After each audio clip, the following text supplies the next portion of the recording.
डिमाकुसियाव सिखावा खावनाय माब्रै मोसौखौ पुलिसा बोखांनो हादों।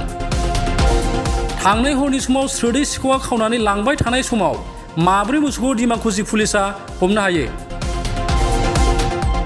मिथिनो मोननाय बादिब्ला थांनाय हरनि समाव AS25FC2870 नाम्बारनि गंसे बोलेरो पिकआप भेनजों मोसौखौ टंला फारसे थांनाय लामाजों लांगासिनो दंमोन। नाथाय गारिनि डिमाकुसि आमगुरि गामियाव गाज्रि जानायाव मोसौजों लोगोसे गारिखौ सिखावफ्रा गारनानै खारलाङो। दिनै फुंनि समाव जाथायनि सायाव खौरांखौ मोनना डिमाकुसि पुलिस बिफाना गारिजों लोगोसे मोसौखौ थानायाव लाबोयो आरो मोसौ बिगोमाफोरनि मोसौखौ पुलिस बिफाना गथायनानै हरफिनो।